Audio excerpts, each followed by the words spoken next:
بسم الله الرحمن الرحيم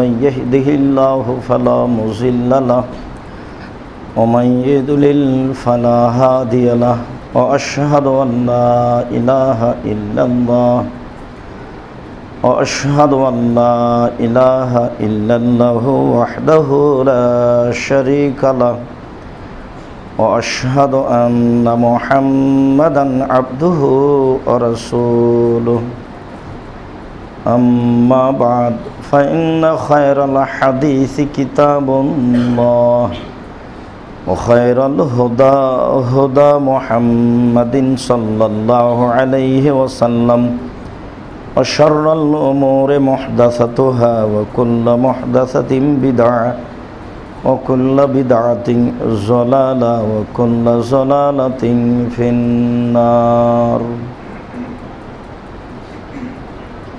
أعوذ بالله من الشيطان الرجيم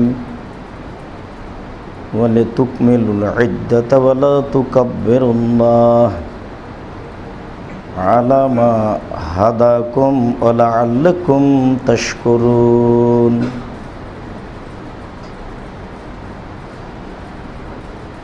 عن أبي سعيد الخدري رضي الله تعالى عنه قال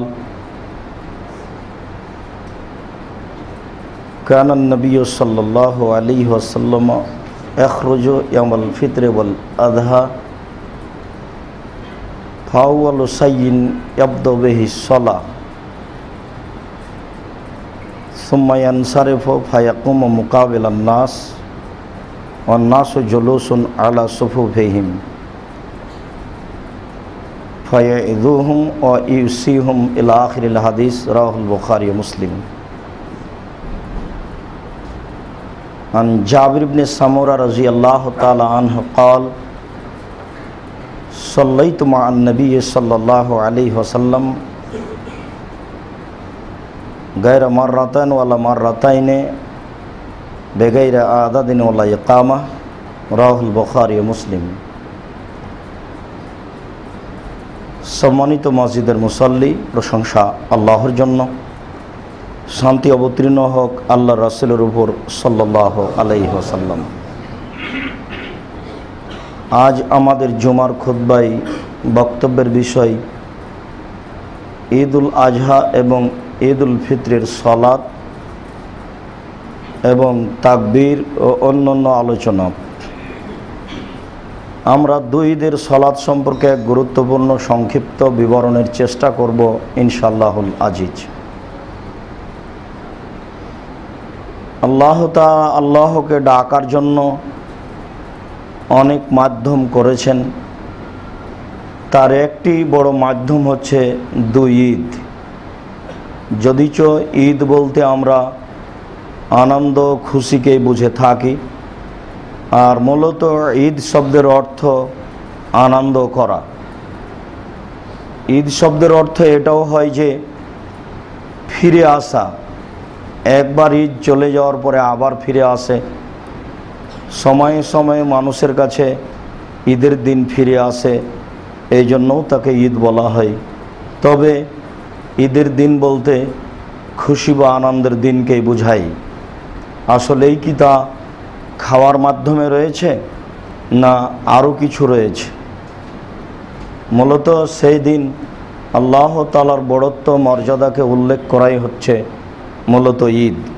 সাথে সাথে খাওয়ার বিষয়টি, আনন্দের বিষয়টি আল্লাহ এবং আল্লাহ রাসূলের পক্ষ থেকে আরও অতিরিক্ত একটা ভালোবাসা, একটা দয়া ও রহমত।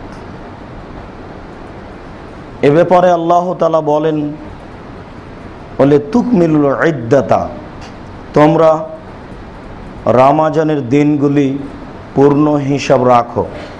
রমজানের দিনকে পূর্ণ করো এবং কুরবানির দিনকে পূর্ণ করো। জুলহিজ্জা চন্দ্র কখন দেখা দিচ্ছে, কখন থেকে তোমাদেরকে জুলহিজ্জার কাজগুলির প্রস্তুতি নিতে হবে, তাকবীরের প্রস্তুতি নিতে হবে, এ ব্যাপারে তোমরা সোচ্চার থাকো, হিসাব ঠিক করে নাও। আল্লাহ তাআলা বলছেন বলে তুকমিলুল ইদ্দা, তোমরা গণনার হিসাবটি পূর্ণ করো। এরপরে আল্লাহ তাআলা বলেন বলে তুকাব্বিরুল্লাহ, এবং তোমরা আল্লাহ আকবার বলো, আল্লাহকে ডাকো। আল্লাহ যে বড় এটা নিজের মধ্যে, সমাজের মধ্যে, জাতির মধ্যে তা প্রকাশ করার চেষ্টা করো। আল্লাহ তাআলা বলছেন ওলা তুকাব্বিরুল্লাহ, তোমরা আল্লাহ আকবার বলো, আল্লাহকে ডাকো। রাসূল সাল্লাল্লাহু আলাইহি সাল্লামের পক্ষ থেকে যে তাকবীর রয়েছে সেগুলি বলো।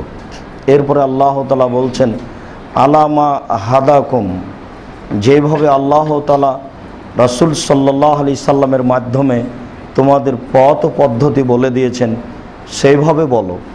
এখান থেকে বোঝা যাচ্ছে যে অবশ্যই ব্যক্তিগত স্বাধীনতায় কোনো তাকবীর তাহালিল হবে না, ব্যক্তিগত নীতিতে আল্লাহকে ডাকা যাবে না, ওই নীতিতেই আল্লাহকে ডাকতে হবে যা আল্লাহ এবং আল্লাহ রাসূল নির্ধারণ করেছেন। তিনি বলেন ওয়ালা আল্লাকুম তাশকুরুন, তাহলেই তোমরা আল্লাহর শুকরিয়া আদায় করতে পারবে। আল্লাহকে ডাকার মাধ্যমেই আল্লাহর শুকরিয়া আদায় করা যায়। ঈদুল আজহা এবং ঈদুল ফিতর আল্লাহকে ডাকার একটি বড় মাধ্যম। আবু সাঈদ খুদরি রাদিয়াল্লাহু তাআলা আনহু বলেন কানান নবী সাল্লাল্লাহু আলাইহি ওয়াসাল্লাম ইখরুজ ইয়াউমাল ফিতর ওয়াল আযহা ইলাল মুসাল্লা, রাসূল সাল্লাল্লাহু আলাইহি সাল্লাম ঈদুল আজহা এবং ঈদুল ফিতরে ঈদের মাঠে যেতেন। মুসাল্লা বলতে একটি বিশেষ সলাতের জায়গা, যেটাকে আমরা ঈদের মাঠ, ঈদগাহ বলে থাকি। ফাওয়ালু শাইইন ইয়াবদা বিহিস সালাহ, তিনি প্রথম কাজ সেখানে করতেন সেটা হচ্ছে সলাত। তিনি প্রথমে ঈদের মাঠে গিয়ে সলাত আদায় করতেন। সলাত আদায়ের পূর্বে তিনি কোনো কাজ করতেন না বলেই অত্র হাদিসে স্পষ্টভাবে বোঝা যায়। পরের বাক্যে রাসূল সাল্লাল্লাহু আলাইহি ওয়াসাল্লামের নিয়মগুলি আবু সাঈদ খুদরি রাদিয়াল্লাহু তাআলা আনহু পেশ করেন। সুম্মা ইয়ানসারিফ, তারপরে যখন তিনি সলাত শেষ করতেন, ফায়াকুমু মুকাবিলান নাস, তিনি মানুষের মুখামুখি দাঁড়াতেন। অন্নাসু জুলুসুন আলা সুফুফিহিম, এবং মানুষ তার নিজ নিজ কাতারে সারিবদ্ধ হয়ে বসে থাকত। ফায়াইজুহুম ওয়া ইউসিহুম, তিনি তাদের উপদেশ দিতেন, তিনি তাদের নসিহত করতেন বিভিন্ন বিষয়ে।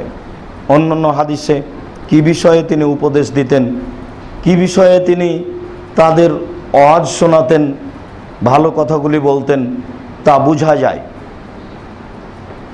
আবু সাঈদ খুদরি রাদিয়াল্লাহু তাআলা আনহু বলেন অন্য এক বর্ণনাতে রাসূল সাল্লাল্লাহু আলাইহি সাল্লাম মানুষের মুখামুখি হয়ে দাঁড়ালেন। তারপরে ফাওয়াজান নাসা, তিনি মানুষকে উপদেশ শোনালেন। ওয়াদাক্কারাহুম, তিনি তাদেরকে বিভিন্ন বিষয়ে কিভাবে আল্লাহকে ডাকতে হবে, সমাজে কিভাবে চলতে হবে তার উপদেশ দিলেন। এরপরে যেটা হয়েছে সেটা হচ্ছে এই যে আমারাহুম আন তাআতিহি, মানুষকে আদেশ করলেন রাসূল সাল্লাল্লাহু আলাইহি সাল্লামের আনুগত্য করতে। তিনি তার বক্তব্যে তার আনুগত্য করতে হবে এই কথা তিনি বলতেন।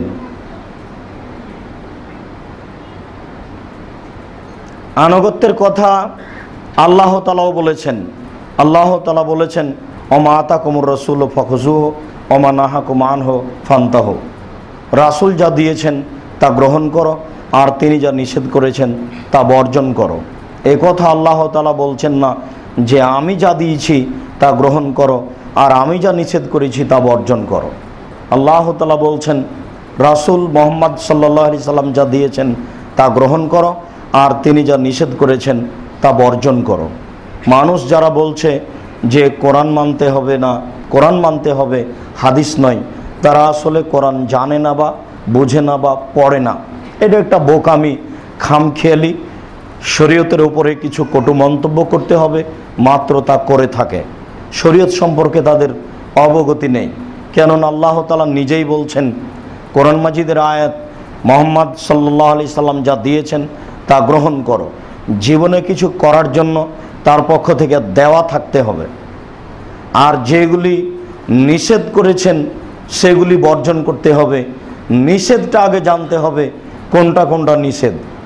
একটা নিষেধই নেই, ওই বিষয়ে কিছু নেই, আমি বললাম যে নিষেধ কোথায়? শুনেছি বক্তব্যে যে তিনি বলেছেন 7 ভাগে কুরবানি চলবে না। তো যারা বলছে যে 7 ভাগে কুরবানি চলবে, তারা তো একথা বলছে যে নিষেধ কোথায়? নিষেধ তো নিষেধই। এই অনুভূতি যদি না থাকে তাহলে শরীয়তের বিষয়গুলি মানুষ সমাজে পেশ করাটাই তার জন্য ঠিক নয়। কেননা কিছু করার জন্য দেওয়া থাকতে হবে, আর না করার জন্য তার মুখ থেকে নিষেধ থাকতে হবে। যখন দেওয়াও নেই, নিষেধও নেই, আর আপনি করতে যাচ্ছেন ইবাদত বলে, তার নামই তো বেদাত। বেদাত যেটা সেটাই তো নতুন। ওখানে কোনো আদেশও থাকবে না, ওখানে কোনো নিষেধও থাকবে না, তখনও আপনি করবেন, এর নাম বিদআত। যেটা হবে ইবাদতের লক্ষ্যে তখন ইবাদত, আর যেটা হবে প্রয়োজনের লক্ষ্যে তখন সেটা সামাজিক প্রয়োজন। যারা বলছে যে বেদাত যে এভাবে বলা হয়, তাহলে রাসূলের যুগে তো এইভাবে মোটরসাইকেল ছিল না, বাস ছিল না, রাস্তাঘাট ছিল না, তাহলে সেগুলো বেদাত হয় না কেন? এটা আরেকটা বোকামি। যখন শরীয়তের বিবেক থাকে না, বোকামি যখন বিদ্যার উপরে ছেয়ে যায়, তখন একটার উপরে আরেকটা বের হতে থাকে। বিদআত তো এত বড় পাপ, বিদআত তো এত বড় পাপ, বিদআত তো এত বড় পাপ যে তার নফল ইবাদতও কবুল হয় না, ফরজ ইবাদতও কবুল হয় না। আর যদি রাস্তাঘাটে বেদাত হয় তাহলে মানুষ চলবে কি করে? যদি রাস্তাঘাট বেদাত হয় তাহলে বাসও বেদাত। আপনার স্ত্রী যে চুলায় রান্না করে ওই চুলাও বেদাত, কেননা রাসূলের তো এরকম চুলা ছিল না। আপনি যে বিছানায় শোন সে বিছানাও তো এরকম রাসূলের ছিল না, সেটাও বেদাত। আপনি যেসব জুতা স্যান্ডেল পরছেন, কাপড় চোপড়, এরকম তো রাসূলের ছিল না, এটাও বেদাত। দেখেন কত বড় বোকামি। যখন বোকামি মাথায় ঢুকে যায়, শরীয়তকে উপেক্ষা করে, তখন একটার পর একটা আরেকটা ঢুকে যায়। কেননা শরীয়ত তো এরূপ। আল্লাহ তাআলা বলছেন রাসূল যা দিয়েছেন তা গ্রহণ করো। যেটা আপনি শরীয়ত হিসাবে করতে যাচ্ছেন সেটা দেওয়া থাকতে হবে, আর যেটা আপনি নিষেধ বলে করবেন না বলছেন সেটা নিষেধ থাকতে হবে। তাই তো আল্লাহ তাআলা বলছেন রাসূল যা দিয়েছেন তা গ্রহণ করো, তিনি যা নিষেধ করেছেন তা বর্জন করো। আবু সাঈদ খুদরি রাদিয়াল্লাহু তাআলা আনহুর বিবরণ বোঝা যায়, রাসূল সাল্লাল্লাহু আলাইহি সাল্লাম তিনি ঈদের মাঠে যেতেন, যেটা মসজিদ নয়, একটা পৃথক জায়গা। বিবরণে এসেছে মসজিদে নববী থেকে প্রায় 500 গজ দূরে একটা খোলা ফাঁকা জায়গায় তিনি ঈদের সালাত আদায় করতে যেতেন। মসজিদে নববীতে সালাত আদায় করলে অন্যান্য মসজিদের চেয়ে 1000 গুণ বেশি নেকি হয়। রাসূল সাল্লাল্লাহু আলাইহি সাল্লাম বলেছেন সালাতের উদ্দেশ্যে, জিয়ারতের উদ্দেশ্যে 3টি মসজিদে যাওয়া যায়। তার একটি মসজিদ হচ্ছে মসজিদে হারাম বাইতুল্লাহ, আর একটি মসজিদ হচ্ছে মসজিদে আকসা, যেটা জেরুজালেমে ফিলিস্তিনে রয়েছে, আর একটি মসজিদ হচ্ছে মসজিদে হাজা, আমার এই মসজিদ, মসজিদে নববী। পৃথিবীতে ইবাদতের উদ্দেশ্যে এই 3টি মসজিদে যাওয়া যায়, জিয়ারতের উদ্দেশ্যে এই 3টি মসজিদে যাওয়া যায়। অন্য মসজিদে সালাত আদায় করলে যা নেকি হবে, মসজিদে আকসা এবং মসজিদে নববীতে সালাত আদায় করলে তার চেয়ে 1000 গুণ বেশি নেকি হবে। এইরকম একটা মসজিদকে ছেড়ে 500 থেকে 1000 গজ দূরে চলে গেলেন ঈদের সালাত আদায় করতে, তাহলে বোঝা যাচ্ছে যে ঈদের সলাতের জায়গার জন্য একটা ফ্রি খোলা ফাঁকা মাঠ থাকতে হবে।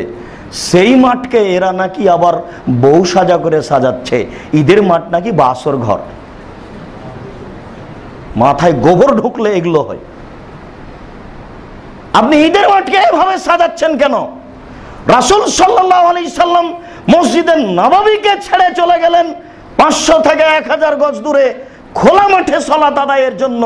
আপনি এইভাবে তাকে ফুল দিয়ে আর শামিয়ানা দিয়ে আর বিভিন্নভাবে রং তামাশা দিয়ে সাজাচ্ছেন কেন? আশ্চর্য! শরীয়ত কি নিজের ব্যাপার? ব্যক্তিগত স্বাধীনতাই চলে। বহুবার আপনারাকে বলছি, শরীয়ত দেশের নেতা নেত্রীর হাতের মতো না। ইচ্ছে মতো তারা ইবাদত করবে কবরের পাশে গিয়ে, আপনি ঈদের মাঠে গিয়ে ইচ্ছে মতো ইবাদত করবেন, তা হয় না। রাসূল সাল্লাল্লাহু আলাইহি সাল্লাম ঈদুল আজহা এবং ঈদ ফিতরে খোলা মাঠে যেতেন। তার প্রথম কাজ ছিল সালাত। অবশ্যই সালাতের পূর্বে কোনো কথা হবে না। কোনো চেয়ারম্যান, কোনো মেম্বার, কোনো এমপি, কোনো হুজুর, কোনো আলেম ওলামা ঈদের মাঠে গিয়ে সালাতের পূর্বে কোনো মুখ খুলতে পাবেন না। মুখ খুললেই পাপ হবে। সেটাই হচ্ছে রাসূল সাল্লাল্লাহু আলাইহি সাল্লামকে উপেক্ষা করা। ফাআওয়ালু শাইইন ইয়াবদা বিহিস সালাহ, তিনি ঈদের মাঠে প্রথম যে কাজ করতেন সেটা হলো সালাত। আপনি কেন অন্য কিছু করতে চাচ্ছেন? কি বোঝাতে চাচ্ছেন? প্রথমে তিনি সালাত আদায় করার পরেই সুম্মা ইয়ানসারিফু, তিনি ঘুরে দাঁড়াতেন, ঘুরে বসতেন। ফায়াকুমু, ঘুরে বসার পরপরই তিনি দাঁড়াতেন। মুকাবেলান নাস, মানুষের মুখামুখি হয়ে। অন্নাস জুলুসুন আলা সুফুফিহিম, মানুষ সারিবদ্ধ হয়ে বসে থাকতো। এক ঈদের মাঠে 10 বার সালাত হবে, 5 বার সালাত হবে। সালাম ফেরার পরই মুসল্লিরা যেতে থাকবে। রাসূলের সুন্নাত কোথায় ধুয়ে গেছে? যারা 5 ওয়াক্ত সালাতে যায় না তারা জুমা মসজিদে যায়, যারা জুমা মসজিদেও যায় না তারা ঈদের মাঠে যায়। ওই লোকগুলিকে, এই মাওলানা সাহেবকে কঠিনভাবে ধরতে হবে, যেন বাকি 1 বছর কেন মরা পর্যন্ত তার মনে থাকে যে ঈদের মাঠে বক্তব্য শুনেছিলাম। আর বক্তব্য এমন হতে হবে যেখান দিয়ে যাবে কেটে চলে যায় যেন। যিনি কথা বলবেন তার চোখ লাল হয়ে যাবে, ক্রোধ বেড়ে যাবে, যেন তিনি সৈন্যদলকে ধমক দেখাচ্ছেন, এই করতে হবে, সেই করতে হবে। এটা হবে বক্তব্যের মা। গতানুগতিক গতিতেও ঈদের মাঠে গেছে, মুসলমান হিসেবে যেতে হয়, তাই 10 সেট কাপড় কিনেছে, 10 সেট বউকে দিয়েছে, সাজসজ্জা গ্রহণ করে ঈদের মাঠে গেছে। ঈদের মাঠ বাসর ঘরের মতো করে সাজা আছে, যেমনই সালাম ফিরেছে তেমনি উঠে দাঁড়িয়েছে। বাহ, ধর্ম নিজের ব্যাপার। সালাত শেষ হলেই তিনি মুসল্লির মুখামুখি দাঁড়াতেন।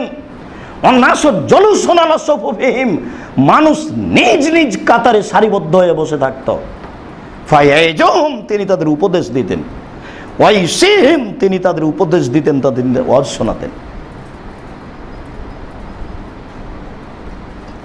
সম্মানিত মসজিদের মুসল্লি, আবু সাঈদ খুদরি রাদিয়াল্লাহু তাআলা আনহু বলেন, রাসূল সাল্লাল্লাহু আলাইহি ওয়াসাল্লাম ঈদের মাঠে গিয়ে প্রথমে সালাত আদায় করতেন।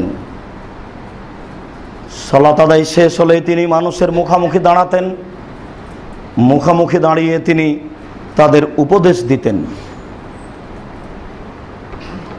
উপদেশ দিতে দিতে তিনি তাদের এ কথা বলতেন, ফায়াকুলু তাসাদ্দাকু তাসাদ্দাকু তাসাদ্দাকু ফাকানা আকসারু মা ইয়াতাসাদ্দাকুন নিসা। তিনি বক্তব্যের এক পর্যায়ে বলতেন, দান করো, দান করো, দান করো, কথাটি 3 বার বলতেন। তবে ওই বৈঠকে যারা বেশি দান করত তারা হচ্ছে মহিলা।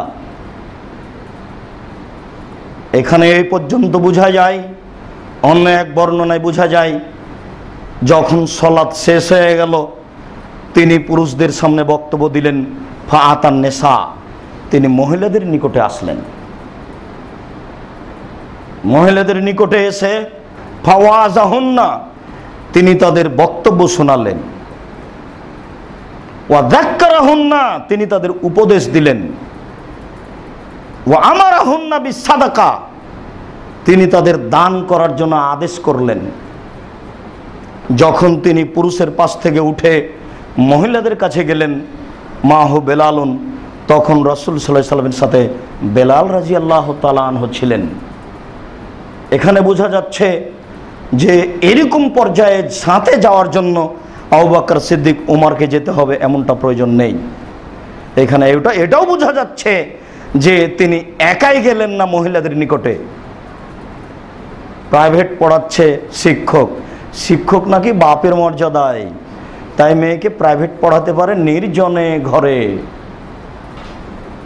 তাহাজ্জুদ পড়েছে রাত্রে, আর মেয়ে নির্জনে মেয়েকে প্রাইভেট পড়াচ্ছে। ধর্ম কেমন দেখেন, সব নিজের মতো করে নিচ্ছে, এটাই নাকি শরীয়ত। রাসূল সাল্লাল্লাহু আলাইহি সাল্লাম একাই ওখানে গেলেন না, সাথে বেলাল রাদিয়াল্লাহু তাআলা আনহু আছেন। অন্য বর্ণনায় এসেছে বেলাল রাদিয়াল্লাহু তাআলা আনহুর কাঁধে হাত দিয়ে ফাইত্তাকা আলা বেলালিন, তিনি বেলালের কাঁধে হাত দিয়ে বক্তব্য দিতে লাগলেন। তিনি মহিলাদের সামনে বক্তব্য দিতে দিতে বললেন, তোমরা আল্লাহর পথে দান করো। দান করো কথা বলতে বলতেই বেলাল রাদিয়াল্লাহু তাআলা আনহু বলেন, ফারাইতুহুন্না, আমি তাদের দেখলাম, মহিলাদের দেখলাম, ফায়াহবিনা ইলা আযানিহিন্না ও হুলুকিহিন্না, তারা তাদের হাত তাদের কানের দিকে নিয়ে যাচ্ছে, তাদের গয়নার দিকে নিয়ে যাচ্ছে। ওয়ায়াদফানা ইলা বেলালিন, সেগুলো কান থেকে খুলে গলা থেকে খুলে বেলালের কাছে সমর্পণ করছে। বেলাল রাদিয়াল্লাহু তাআলা আনহু সেগুলো নিচ্ছেন। সুমারতাফা নবী সাল্লাল্লাহু আলাইহি সাল্লাম বেলাল, যখন বক্তব্য শেষ হলো, দানের পালা শেষ হলো, তখন বেলাল রাদিয়াল্লাহু তাআলা আনহু এবং রাসূল সাল্লাল্লাহু আলাইহি সাল্লাম চলে গেলেন। খুতবা শেষে পুরুষের সামনে আর কোনো হাত তুলে দোয়া হলো না, আর মহিলাদের এখানে কোনো হাত তুলে দোয়া হলো না। তবে তিনি বক্তব্যের এক পর্যায়ে দানের কথা বললেন। পুরুষদের সামনে বলেছেন, মহিলাদের সামনে তিনি দানের কথা বললেন। এখানে বোঝা যাচ্ছে যে রাসূল সাল্লাল্লাহু আলাইহি সাল্লাম বক্তব্যে ঈদের মাঠে তাকে মানার ব্যাপারে, অর্থাৎ রাসূল সাল্লাল্লাহু আলাইহি সাল্লামকে মেনে চলতে হবে, ইত্তেবায়ে সুন্নাত, এই বিষয়ে তিনি বক্তব্য দিতেন। তারপরে তিনি দানের কথা বলতেন। আরেকটি বাক্য মহিলাদের ব্যাপারে এসেছে যে ওয়ামারাহুন্না বিতাকওয়াল্লাহ, নারীদের সামনে বক্তব্য দিতে গিয়ে তিনি নারীদের বলতেন, তোমরা আল্লাহকে ভয় করো। আল্লাহকে ভয় তারা গোপনে ও প্রকাশ্যে খোলা মাঠে যেভাবে করছে তার চেয়ে ভিন্নভাবে করতে হবে। ভিন্নভাবে কি? শরীয়তকে মেনে নিতে হবে। আপনি যদি একটা মেয়েকে জোর করে পর্দার কথা বলেন, তাহলেও মেনে নেবে না। আর যখন সে নিজে মেনে নেবে যে শরীয়ত আমাকে মেনে চলতে হবে, তখন সে কখনো তার দেবরের সামনে, ভাসুরের সামনে, কোনো স্বামীর বন্ধুর সামনে খোলাখুলি কথা বলতে পারে না। সে বলবে না। সে তখন নিজেকে মনে করবে, না এটা কেমন হয়, এটা কেমন কেমন লাগে, এটা খারাপ মনে হচ্ছে, সেটা মনে করবে। আর যখন সে নিজে মেনে নেবে না, তখন মসজিদ থেকে বের হওয়ার পরেই দেখবেন যে দুলাভাই ঠিকই আছে, দেবর ভাসুর ঠিকই আছে, স্বামীর বন্ধুরা ঠিকই আছে। তাহলে বোঝা যাচ্ছে যে ও শরীয়ত মেনে নেয়নি। এগুলো সব রূপক। এই জন্য রাসূল সাল্লাল্লাহু আলাইহি সাল্লাম তাদেরকে বিশেষভাবে এই বৈঠকে বলতেন বেতাকওয়াল্লাহ, আল্লাহকে ভয় করা। আর তাকওয়ার বিষয়ে রাসূল সাল্লাল্লাহু আলাইহি সাল্লাম বলেছেন, আত্তাকওয়া হাহুনা, আত্তাকওয়া হাহুনা, আত্তাকওয়া হাহুনা। পরহেজগারিতা এখানে, পরহেজগারিতা এখানে, পরহেজগারিতা এখানে। ওয়া ইশুরে বেদেহলা সাদরিহি, ওই সময় তিনি তার হাত দিয়ে তার বুকের দিকে ইশারা করে দেখাচ্ছিলেন যে ভিতরে পরহেজগারিতা আছে। যদি ভিতরে পরহেজগারিতা মেনে নেওয়াটা না থাকে, তাহলে বাইরে এটা দেখা যাবে না। যাতে আমরা নিজেরাই প্রমাণ, আপনি নিজেই প্রমাণ। বহু বক্তব্য শোনার পরেও বাড়ির অবস্থা ঠিকই আছে, আপনার শরীরের অবস্থা, দাড়ি না থাকার অবস্থা ঠিকই আছে, ভোটের অবস্থা ঠিকই আছে। তাহলে বোঝা যাচ্ছে যে আমিও রূপক চলি, ইমান ভেতর থেকে হয়, বাহির থেকে নয়। সামরা ইবনে জুনদুব রাদিয়াল্লাহু তাআলা, জাবির ইবনে সামরা রাদিয়াল্লাহু তাআলা আনহু বলেন, সাল্লাইতু মা রাসূলিল্লাহ সাল্লাল্লাহু আলাইহি সাল্লাম গায়রা মাররাতিন ওয়ালা মাররাতাইনে, আমি নিজে রাসূল সাল্লাল্লাহু আলাইহি সাল্লামের সাথে একাধিকবার ঈদের সালাত আদায় করেছি। একবার দুইবার নয়, একাধিকবার ঈদের সালাত আদায় করেছি। লা আযান ওয়ালা ইকামা, সেখানে কোনো আজান একামাত ছিল না। যেখানে আজান নেই, যেখানে একামাত নেই, সেখানে ইমাম সাহেব কি করে বলতে পারেন যে আসেন আসেন আর 4 মিনিট আছে, 4 মিনিট পরে সালাত শুরু হবে? এই কথা ইমাম সাহেব কি করে বলতে পারেন?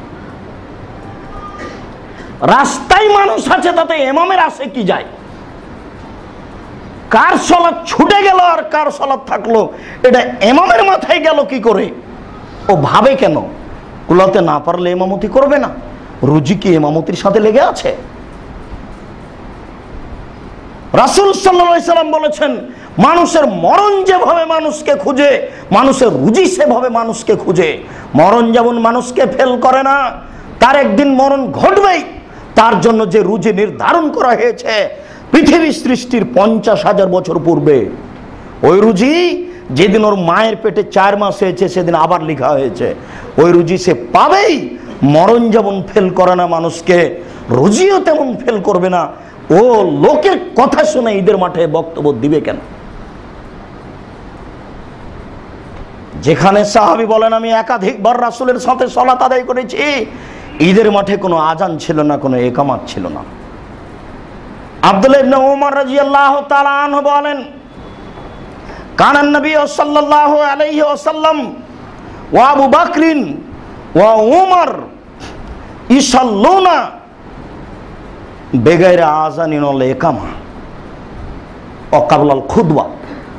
নিজে রাসূল সাল্লাল্লাহু আলাইহি সাল্লাম, আবু বকর সিদ্দিক রাদিয়াল্লাহু তাআলা আনহু, উমর রাদিয়াল্লাহু তাআলা আনহু ঈদের মাঠে সালাত আদায় করতেন আযান ইকামত ছাড়াই, এবং খুতবার পূর্বে, বক্তব্য পরে, সালাত আগে। কখনো তার নীতিতে আবু বকর সিদ্দিক রাদিয়াল্লাহু তাআলা আনহু, উমর রাদিয়াল্লাহু তাআলা আনহু তার নীতিতে আগে খুতবা ছিল না, আগে সালাত তারপরে খুতবা। এখানে জরুরি কথা যে আবু সাঈদ খুদরি রাদিয়াল্লাহু তাআলা আনহু বলেন, ফালাম ইয়াদাল যালিকা, এই নীতি চলতেই থাকে, চলতেই থাকে, হাত্তা কানা মারওয়ান ইবনুল হাকাম, শেষ পর্যন্ত যখন দেশের খলিফা হলেন মারওয়ান ইবনে হাকাম, মারওয়ান যখন দেশের খলিফা হলেন তখন এই নীতি উল্টে গেল। আবু সাঈদ খুদরি রাদিয়াল্লাহু তাআলা আনহু বলেন, ফা খারাজতু বে মারওয়ানা মুখাসিরান, আমি মারওয়ানের হাত ধরে ঈদের মাঠে যেতে লাগলাম। আবু সাঈদ খুদরি রাদিয়াল্লাহু তাআলা বলেন, আমি মারওয়ানের হাত ধরে ঈদের মাঠে যেতে লাগলাম। ফা আতাইনাল মুসাল্লা, আমরা ঈদের মাঠে চলে আসলাম।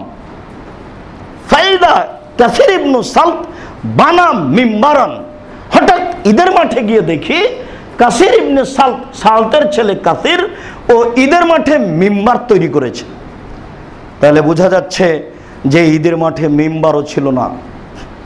আবু সাঈদ খুদরি রাদিয়াল্লাহু তাআলার নিজস্ব বিবরণ, তিনি বলছেন, আমি মারওয়ানের সাথে পরস্পর হাত ধরে ঈদের মাঠে যাচ্ছি, ঈদের মাঠে চলে আসলাম দুইজন মিলে পরস্পর হাত ধরে। ঈদের মাঠে চলে এসে দেখি ঈদের মাঠে মিম্বার তৈরি করা হয়েছে। ঈদের মাঠ এইভাবে ঘেরা যাবে না, ঈদের মাঠে মিম্বার তৈরি করা যাবে না। ঈদের মাঠে ইমামের জন্য সালাতের জায়গা পৃথকভাবে যে ইট সিমেন্ট দিয়ে তৈরি করা হয়েছে, এটা করা যাবে না। আগামীকাল সন্ধ্যা হতে হতে ভেঙে দিতে হবে, 24 ঘন্টা সময় নেই।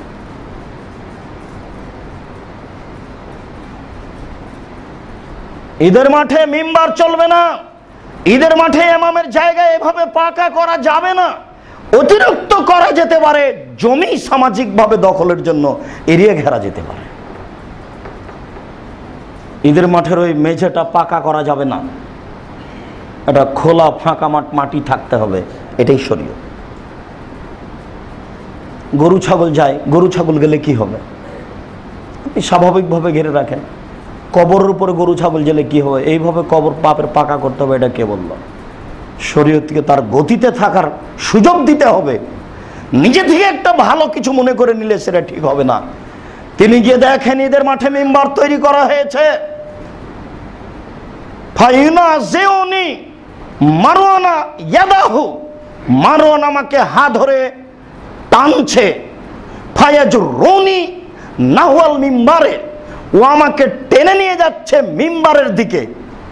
ওয়ানা আজুরহু নাহওয়া সলাতে, আর আমি তাকে টেনে নিয়ে যাচ্ছি সলাতের দিকে।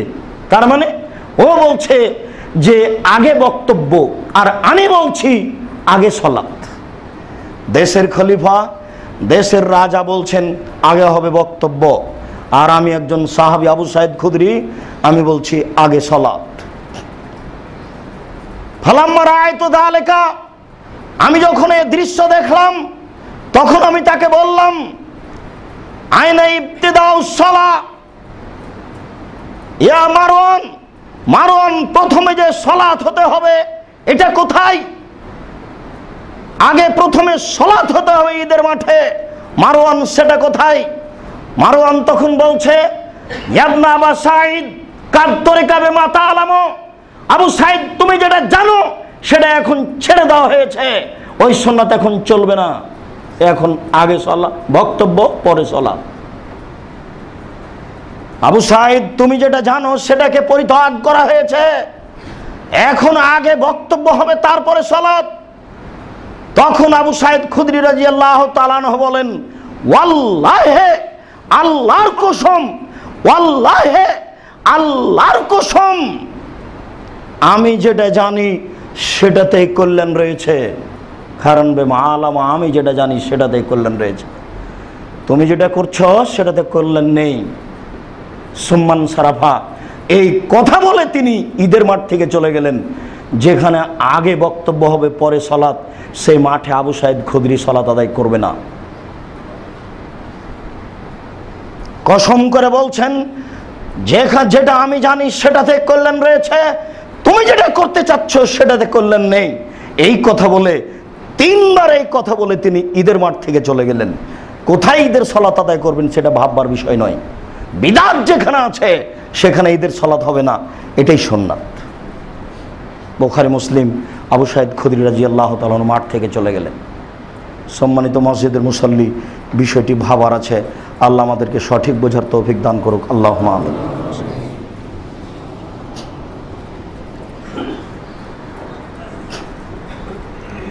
আলহামদুলিল্লাহ ওয়াহদা ওয়াসসালাতু ওয়াসসালামু আলা মান লা নাবিয়্যা বাদা। আব্দুল্লাহ ইবনে উমর রাদিয়াল্লাহু তাআলা আনহু বলেন কানান নবী সাল্লাল্লাহু আলাইহি ওয়াসাল্লাম ইসাল্লি রাকাতাইনে ফিল মুসাল্লা ওয়ালা কাবলাহু ওয়ালা বাদাহু।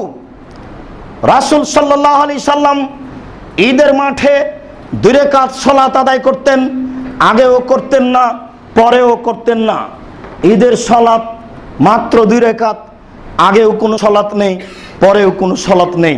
উল্লেখ্য যে যদি মানুষ ঈদের মাঠে সালাত আদায় করতে না পারে, বৃষ্টির কারণে বা কোনো সমস্যার কারণে, তাহলে যেখানে ঈদের সালাত আদায় করা সহজ হবে সেখানে করবে।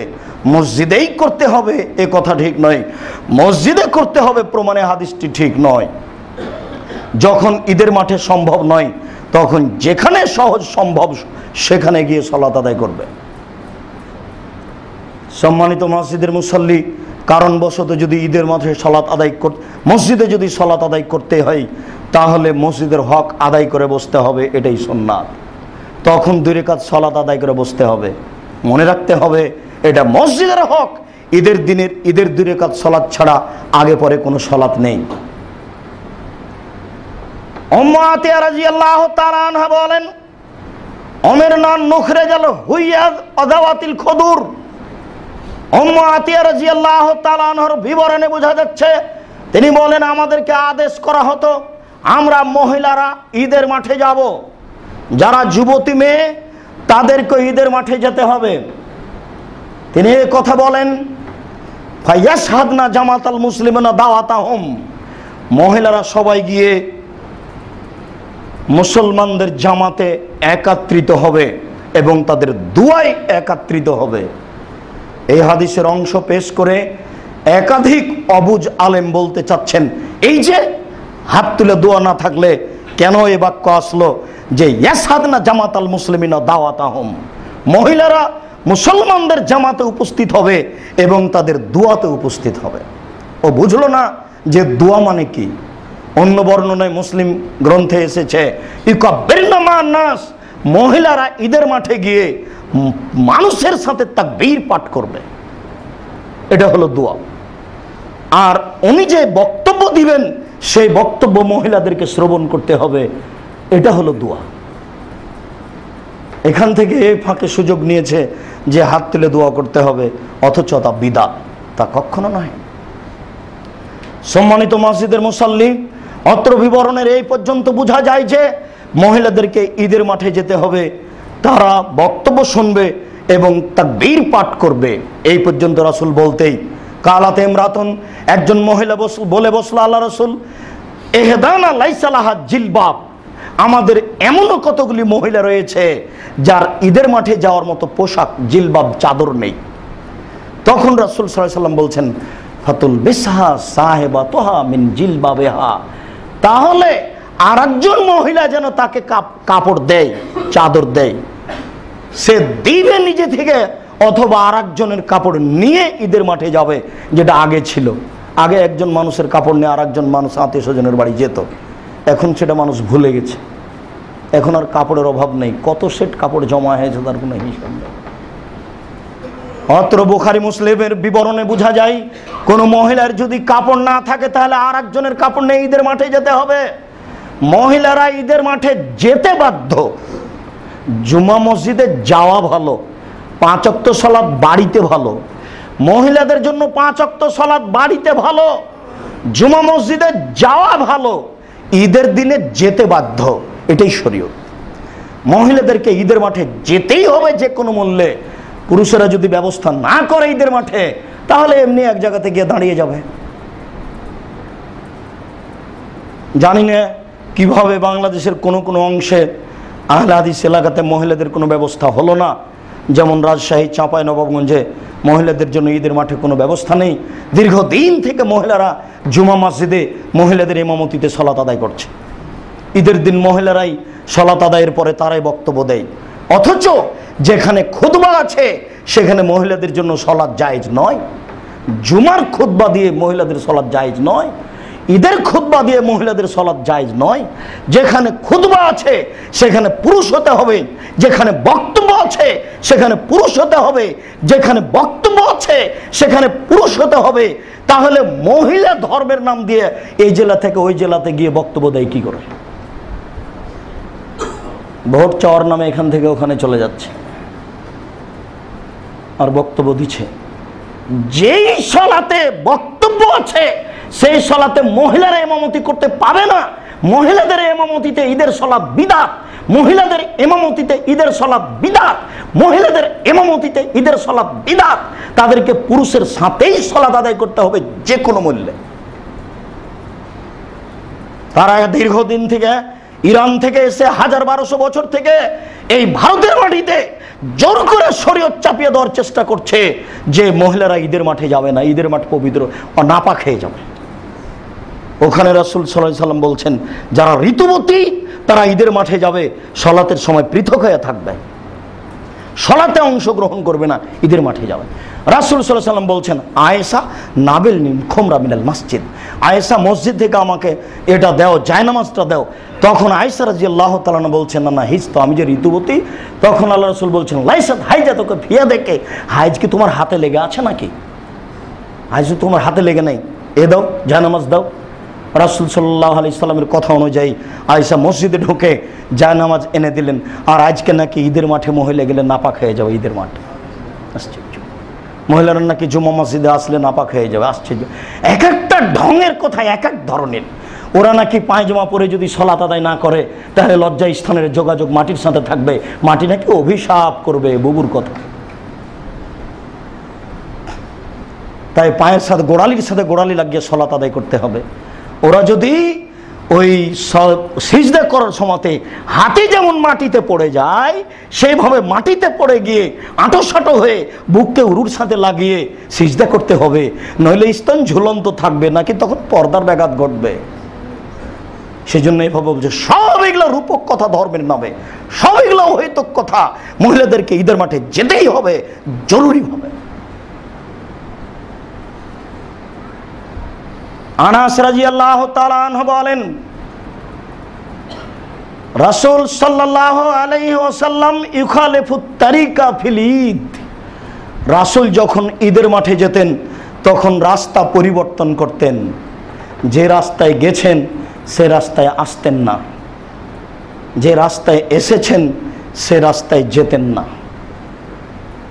আনাস রাদিয়াল্লাহু তাআলা আনহু বলেন, কানা রাসূলুল্লাহ সাল্লাল্লাহু আলাইহি সাল্লাম ইখরুজু ইলাল ফিত্রে লা ইয়াতামু।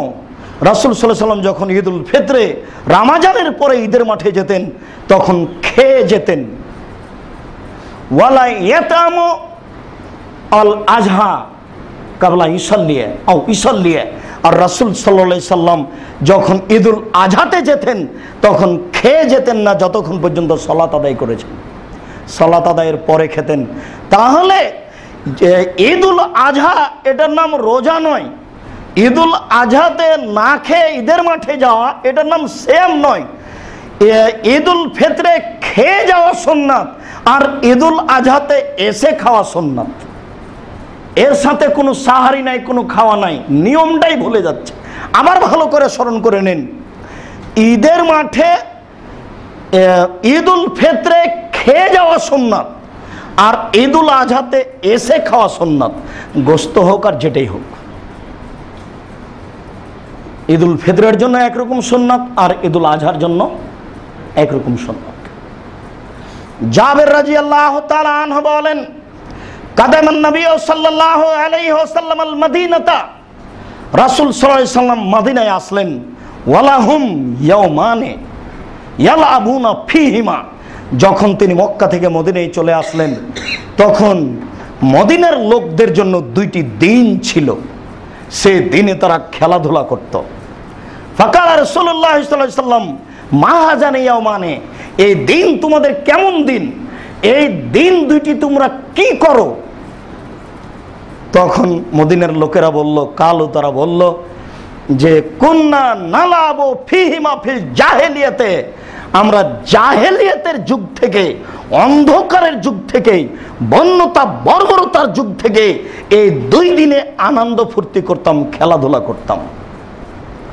এবার শোনেন, রাসূল সাল্লাল্লাহু আলাইহি ওয়াসাল্লাম বলছেন, কাদ আবদালাকুমুল্লাহ বিহিমা খায়রান মিনহুমা ওহুমা ঈদুল আযহা ওয়া ঈদুল ফিতর। তোমাদের এই দুই দিনকে পরিবর্তন করে এর চেয়ে আরো উত্তম দুই দিন আল্লাহ তাআলা দিয়ে দিয়েছেন, তা হচ্ছে ঈদুল আযহা আর ঈদুল ফিতর। মনে রাখা ভালো হবে, রাসূল সাল্লাল্লাহু আলাইহি সাল্লাম তার বিবরণে বললেন যে তোমাদের এই দুই দিন পরিবর্তন করে, অর্থাৎ এই দুই দিন বাতিল করে আরো দুইটি দিন দিয়েছেন। তার একটির নাম হচ্ছে ঈদুল আযহা আর একটির নাম হচ্ছে ঈদুল ফিতর। তোমরা এই দুই দিনে খেলাধুলা আনন্দ করো, খাও, তাকবীর পাঠ করো। ওই দুই দিন বাতিল করা হলো। তিনি বলেননি যে আগে থেকে তোমাদের দুই দিন ছিল, আমি আরো দুই দিন যোগ করলাম, এখন হলো 4 দিন। তাহলে আপনার 16 ডিসেম্বর আনন্দের জন্য আসে কি করে, 26শে মার্চ আসে কি করে, 21শে ফেব্রুয়ারি আসে কি করে, জন্মদিন আসে কি করে, মা দিবস আসে কি করে, মৃত্যু দিবস আসে কি করে? যখন মানুষ বিদ্যা বুদ্ধি হারিয়ে ফেলে, অন্ধকারে জাহেলিয়াতে বন্যতার দিকে যেতে যেতে যেতে যেতে একবারে কবরে চলে যায়, তখনই মানুষ নিজের ধর্মকে ত্যাগ করে হিন্দুদের খ্রিস্টানদের বানানো দিকে নিয়ে আসে। একজন মুসলমানের বাচ্চা হয়ে সে কখনো কিয়ামত পর্যন্ত 2 দিন ত্যাগ করে অন্য দিন মানতে পারে না। কোন মুসলমান পারে না, কোন মুসলমান পারে না, কোন মুসলমান পারে না। জাহেল পারে, অশিক্ষিত পারে, বন্য পারে, বর্বর পারে। অসম্ভব শিক্ষার নাম দিয়ে কোন মুসলমানের বাচ্চা কিয়ামত পর্যন্ত ঈদুল আজহা এবং ঈদুল ফিতর ছাড়া তৃতীয় কোনো দিনকে মানতে পারে না আনন্দের জন্য, খুশির জন্য। এটা অসম্ভব হতে পারে না। কোন মুসলমানের বাচ্চার জন্য এটা জায়েজ নয়। আমি মুসলিম চিররণবীর মরণকে করি না ভয়, মরলে শহীদ বাঁচলে গাজী আমার উভয় সমান। বাইরে যতটুকু ভিতরে ততটুকু, জেল যতটুকু সেল ততটুকু, আমার উভয় সমান। মরলে আমি শহীদ, বাঁচলে আমি গাজী আমার উভয় সমান। আমি মুসলিম চিররণবীর মরণকে করি না ভয়, মরলে শহীদ বাঁচলে গাজী আমার উভয় সমান। অতএব এই মসজিদের মুসল্লি মুসলিমকে আবারও বলছি, আপনি সত্য সত্যই দিন মেনে নেওয়ার জন্য আপনি এখানে এসেছেন, এটা আমরা বিশ্বাস করি। অন্তত এই মসজিদে এসেছেন দিন কিছু জানা বুঝার জন্য এসেছেন, এটা আমরা বিশ্বাস করি। এই বিশ্বাসকে বহাল রেখে আল্লাহকে সন্তুষ্ট করার জন্য বাকি জীবন কোনোদিন আর তৃতীয় দিন মানার জন্য নিয়ে আসবেন না। না হলে দিন বাড়তে বাড়তে বাড়তে সব দিন পূর্ণ হয়ে যাবে, তখন আপনি অমুসলিম হয়ে যাবেন, আর ছেলেপিলারা পড়াশোনার দিন পাবে না। সব দিন যে ছুটির দিন, কোনটা মা দিবস আর কোনটা বাপ দিবস, সবই যে হারিয়ে যাবে। মানুষ নিচে যেতে যেতে কত নিচে চলে গেছে দেখেন। খুব ভালোভাবে এই বাক্য মনে থাকে যেন। রাসূল সাল্লাল্লাহু আলাইহি ওয়াসাল্লাম বললেন, তোমাদের দিন দুটি পাল্টিয়ে আল্লাহ আরো 2টি দিন দিয়েছেন, যেটা হচ্ছে ওর চেয়ে উত্তম। তিনি একথা বললেন না যে তোমাদের আছে 2টা, আমি দিলাম 2টা, এ হলো 4টে। যদি তাদের 2টা থাকতো আর তিনি দিতেন 2টা, 4টে হতো, তাহলে কিয়ামত পর্যন্ত আপনারা দিন বাড়াতে থাকতেন আপনাদের সুবিধার জন্য, যেটা কখনো হতে পারে না। সম্মানিত মসজিদের মুসল্লি, আমরা আপনাদেরকে ঈদের সালাতের বিষয়ে সতর্কবাণী পেশ করতে বলতে চাচ্ছি। যখনই আমাদের জন্য ঈদের চন্দ্র উঠবে, কুরবানি ঈদের, তখন থেকে আমরা ঈদের দিন পর্যন্ত তাকবীর পাঠ করতে পারি। বিশেষভাবে ঈদুল ফিতরে যখন শাওয়াল মাসের চন্দ্র উঠেছে, তখন থেকে আমরা তাকবীর পাঠ করতে পারি। তাকবীর, আল্লাহু আকবার, আল্লাহু আকবার, লা ইলাহা ইল্লাল্লাহ, আল্লাহু আকবার, আল্লাহু আকবার, ওয়ালিল্লাহিল হামদ। এটুকুই সহিহ হাদিস দ্বারা প্রমাণিত হয়। আল্লাহু আকবার কবীরা, আলহামদুলিল্লাহি কাসীরা, সুবহানাল্লাহি বুকরাতাম ওয়াসিলা, এই হাদিস জাল, এটা প্রমাণ হয় না। এটা একটা বানাওয়াট কথা, এটা নিয়ে আসা যায় না। আমি এমনিতেই তাকবীর হিসাবে আল্লাহু আকবার, লা ইলাহা ইল্লাল্লাহ, আলহামদুলিল্লাহ, সুবহানাল্লাহ এগুলো বলতে পারি। আল্লাহু আকবার, আল্লাহু আকবার শতবার বলতে পারি। আর এই বর্ণনা সহিহ আব্দুল্লাহ ইবনে মাসউদ, ওমর রাদিয়াল্লাহু তাআলা আনহু, তারা এই বর্ণনায় পড়তেন আল্লাহু আকবার, আল্লাহু আকবার, লা ইলাহা ইল্লাল্লাহ, আল্লাহু আকবার, আল্লাহু আকবার, ওয়ালিল্লাহিল হামদ। আনাস রাদিয়াল্লাহু তাআলা আনহু বলেন, রাসূল সাল্লাল্লাহু আলাইহি ওয়াসাল্লাম ইয়াকুলু তামারাতিন কাবলা ইয়াখরুজা ইলাল ফিতর। রাসূল সাল্লাল্লাহু আলাইহি ওয়াসাল্লাম ঈদের মাঠে বের হওয়ার পূর্বে খেজুর খেতেন কয়েকটা। ওয়াকুলু হুন্না বিতরান, আর তিনি যা খেতেন তা ছিল বিজোড়। এটাও আমাদের দেশের সাথে বড় অমিল রাখে। সেটা হলো এই যে আমাদের দেশের মহিলারা সেই দিন 10-12টা আইটেমে তাদেরকে বানাতে হবে, সেমাই সুজি বানাতে হবে। বন্ধু বান্ধব আছে, দুলাভাই আছে, ছেলে মেয়ে আছে, আত্মীয় স্বজন আছে, সবাইকে সারাদিন দিতে হবে। তারা এই নিয়ে ব্যস্ত থাকে, ঈদের মাঠে যাবে কি করে। সাথে সাথে আরেকটা ব্যাপার, ফজরের সালাত আদায় করে কয়েকটা খেজুর মুখে দিয়েই রাসূল সাল্লাল্লাহু আলাইহি ওয়াসাল্লাম ঈদের মাঠে যেতেন। যেহেতু অনেক আইটেমে খাওয়া হচ্ছে, কাজেই তাকে এক সময় পর্যন্ত বানাতে হচ্ছে, আর আপনাকে অনেক খেতে হচ্ছে, কাজে আপনাকে অপেক্ষা করতে হচ্ছে। তাহলে এটাও শরীয়তকে মানার ব্যাপারে এতগুলি খাওয়া প্রতিবন্ধক। রাসূল সাল্লাল্লাহু আলাইহি ওয়াসাল্লাম কয়েকটা খেজুর খেয়ে ঈদের মাঠে চলে যেতেন। এখন তো আরবিদের নীতি, ফজরের সালাত আদায় করতে গেছে ঈদের দিন, তখনই পকেটে কয়েকটা খেজুর নিয়েছে। ফজরের সালাত আদায় করার পরে তাসবিহ তাহলিল করছে আর খেজুর মুখে দিয়ে চলে যাচ্ছে ঈদের মাঠে। তাদের কাছে কোনো মাথায় এই চিন্তা নেই যে এতগুলি খাওয়া আর এতগুলি কাপড়, ওরা এখন এটা শিখেনি, এখন এটা বুঝতে পারেনি, অথচ আমাদের এখানে চলছে। এটা শরীয়তকে একটা অমান্য করার কৌশল। সাথে সাথে মানুষ বেশি হবে, ঈদের মাঠ পৃথক হবে, ঈদের মাঠ বড় করতে হবে। মানুষ বেশি, ঈদের মাঠ প্রশস্ত করতে হবে, বড় করতে হবে। কিন্তু এক ঈদের মাঠে একাধিক ঈদের জামাত হবে, এই সুন্নাতের কোনো বৈধতা নেই। তা হবে কেন? ঈদের মাঠ প্রশস্ত করতে হবে, যখন প্রশস্ত হলো না তখন পৃথক করতে হবে।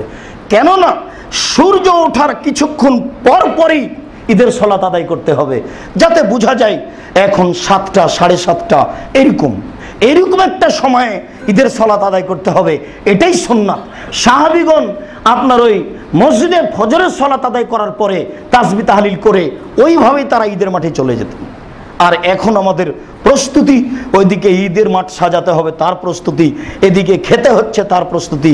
দেখেন কত কিছু যা সুন্নাতকে উপেক্ষা করা হচ্ছে। সম্মানিত মসজিদের মুসাল্লি, বলছিলাম ঈদের মাঠে আসেন, সালাত শুরু হতে যাচ্ছে, এরকম কথা বলা বিদআত। ঈদের মাঠে সালাতের আগে বক্তব্য দেওয়া বিদআত। কোনো আলেম ওলামা, কোনো নেতা ঈদের মাঠে গিয়ে আগেই কিছু বলবেন, এটা নাজায়েজ, হারাম, এগুলো করা যাবে না। ঈদের মাঠে গিয়ে প্রথমে 2 রাকাত সালাত হবে, এরপরে বিষয়ভিত্তিক গুরুত্বপূর্ণ বক্তব্য হবে, এটাই সুন্নাত। ঈদের সালাতে যে রাস্তায় গেছেন সেই রাস্তা দিয়ে ছাড়া অন্য রাস্তায় আসবেন, এটাই সুন্নাত। তাকবীর পড়তে থাকবেন যেতে আসতে ঈদের মাঠে, এটাই সুন্নাত। একজন ছেলে বা কোনো ব্যক্তি ঈদের মাঠে বলতেই থাকবে সালাত আদায় পর্যন্ত, আল্লাহু আকবার, আল্লাহু আকবার, লা ইলাহা ইল্লাল্লাহ, আল্লাহু আকবার, আল্লাহু আকবার, ওয়ালিল্লাহিল হামদ, এটাও চলবে না।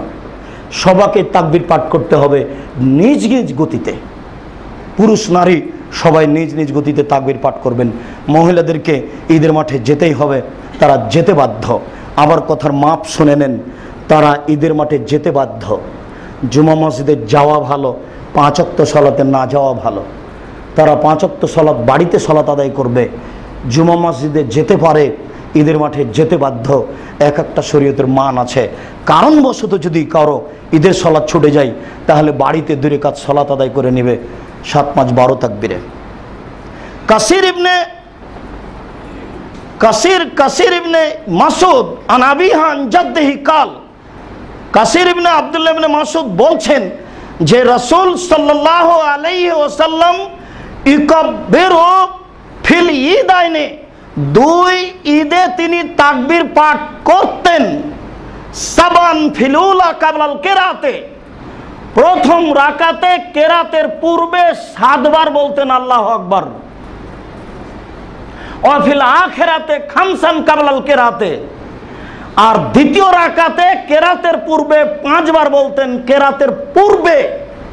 তাহলে রুকুতে যাওয়ার তাকবীরকে ধরে নিয়ে আর আগের তাকবীরকে ধরে নিয়ে 6 তাকবীর বানিয়ে 6 তাকবীরে ঈদের সালাত হয় কি করে? আগে 7 পরে 5, 12 তাকবীরে ঈদের সালাত হবে, এটাই সুন্নাত। 6 তাকবীরে ঈদের সালাত আদায় করার হাদিস কিয়ামত পর্যন্ত প্রমাণ হবে না। আলবানী রাহিমাহুল্লাহর বরাদ্দে যেটা বলা হচ্ছে সেটা ঠিক নয়। 12 তাকবীরে ঈদের সালাত আদায় করতে হবে প্রমাণে 22টি হাদিস আছে, যদিচ হাদিসগুলি বুখারী মুসলিমের নয়। আগে 7 পরে 5, 12 তাকবীরে ঈদের সালাত আদায় করতে হবে, এটাই সুন্নাত। 6 তাকবীরে ঈদের সালাত আদায় করা যাবে না, এটা সুন্নাত নয়। মাযহাবের দোহাই দিয়ে শরীয়তকে উপেক্ষা করার কোনো সুযোগ নেই। পীর বুজুর্গানে দিনের দোহাই দিয়ে শরীয়তকে উপেক্ষা করার কোনো সুযোগ নাই। যেই মসজিদে 12 তাকবীর ঈদের সালাত হচ্ছে, যেই মাঠে, সেই মাঠে যাওয়ার চেষ্টা করুন, আল্লাহ কবুল করুক। মসজিদের সম্মানিত মুসাল্লি, আমাদের কথাটা কি গত জুমায় অস্পষ্ট থেকেছে? আমরা আবারও বলছি, প্রত্যেকটা পরিবারের পক্ষ থেকে একটি পশু কুরবানি করতে হবে, এটাই সুন্নাত। প্রত্যেকটা পরিবারের পক্ষ থেকে একটি পশু কুরবানি করতে হবে, এটাই সুন্নাত। আপনারা 3 ভাই ঢাকাতে আছেন, পয়সা ইনকাম করছেন, বলছেন যে আমরা তাহলে কি করব? শেষ পর্যন্ত এইভাবে চলে আসেন, 3 ভাইয়ের টাকা আপনার বাপের হাতে দেন, আপনার পিতা একটা গরু কুরবানি করবে তার নামে, আপনারা খাবেন, এই যে হয়ে গেল। আর না হলে এই পথে আসেন, 3 ভাই 3টা ছাগল দেন, আপনার পিতার নামে একটা গরু দেন, সবার হয়ে গেল। বাপ মা যখন বেঁচে আছে তাহলে তার নামে কুরবানি করেন। এক পরিবারে 5 জন 7 জন সদস্য খুঁজতে যাচ্ছেন কেন? হাদিসে যেখানে এসেছে 7 জন মিলে একটা গরু, সেটা হলো সফরে। আজও বলছি 7 জন পরিবারে খুঁজতে যাচ্ছেন কেন? 7 পরিবারে 7 জন যদি লোক একটা গরুতে অংশগ্রহণ করে তাহলে তার ব্যক্তিগতভাবে জিম্মেদারি শেষ হলো, তার পরিবারগতভাবে হয়নি। পরিবারের পক্ষ থেকে একটি প্রাণী কুরবানি করতে হবে, এটাই সুন্নাত। পরিবারের পক্ষ থেকে একটি কুরবানি করতে হবে, এটাই সুন্নাত। পরিবারের পক্ষ থেকে একটি কুরবানি করতে হবে, এটাই সুন্নাত। টাকা বেশি আছে, রাজস্থান থেকে উট কিনে নিয়ে এসে করেন। টাকা কম আছে, বাংলাদেশে দামি ষাঁড় পাওয়া যাচ্ছে, করেন। টাকা কম আছে, খাসি কিনেন। যারা বলেছে অন্ডকোষ বের করা হলে বাতিল হয়, তারা মিথ্যা কথা বলেছে। রাসূল সাল্লাল্লাহু আলাইহি সাল্লাম যে ভেড়া কুরবানি করেছিলেন ওটা অন্ডকোষ বের করাই ছিল। অতএব অন্ডকোষ বের করলে ওটা খুঁত হয় না। আপনি খাসি কুরবানি করেন। টাকা কম আছে, যেই ছাগি কয়েকবার বাচ্চা দিয়েছে সেই ছাগি কুরবানি করেন। তার চেয়ে টাকা কম আছে, আজও মাত্র কয়েকশো টাকায় ভেড়া পাওয়া যায় বাজারে, ভেড়া কুরবানি করেন। আপনি এইভাবে বলতে গেলেন কেন যে ওরা বলেছে 7 ভাগে চলবে? আমি তো আপনাকে 7 ভাগের কথা বলিনি। তাদেরও একটা বক্তব্য আছে যে প্রত্যেকটা পরিবারের পক্ষ থেকে দেওয়া ভালো, সুন্নাত, তবে 7 ভাগও চলবে। তবে বলছে কেন? তবে 7 ভাগে চলবে এই কথা বলছি কেন? আপনাকে যে বলছি যে 7 পরিবারের পক্ষ থেকে একটা গরুতে অংশগ্রহণ করে কুরবানি করতে হবে, এরকম হাদিস আসমানের নিচে জমিনের উপরে হবে না কিয়ামত পর্যন্ত। অতএব সুন্নাত পালন করার জন্য আগ্রহী হন। এইভাবে মানুষের কথা শুনে ভুল পদ্ধতিতে যাওয়ার চেষ্টা করিয়েন না। মরা মানুষের নামে কুরবানি চলবে না। মরা মানুষের নামে হজ হয়, মরা মানুষের নামে কুরবানি করে গোস্ত ভাগ করে নেবেন আপোষে, এটা ঠিক নয়। আল্লাহ, তুমি আমাদেরকে সঠিক বুঝার তৌফিক দান করো। আমাদের যারা মারা গেছে তুমি তাদের কবরের শাস্তি মাফ করো। আমরা যারা অসুস্থ তুমি তাদের আরোগ্য দান করো। আমরা যারা বেঁচে আছি তুমি তাদেরকে তোমার রাসূলের পদ্ধতি অনুযায়ী চলার তৌফিক দান করো। আমাদেরকে বৈধ পয়সা দিয়ে কুরবানি করে তোমাকে সন্তুষ্ট করার সুযোগ করে দাও। এ দাবি, এ দোয়া তোমার দরবারে রেখে আজকের জুমার খুতবা এখানে শেষ করলাম। সাল্লাল্লাহু আলাইহি ওয়াসাল্লাম।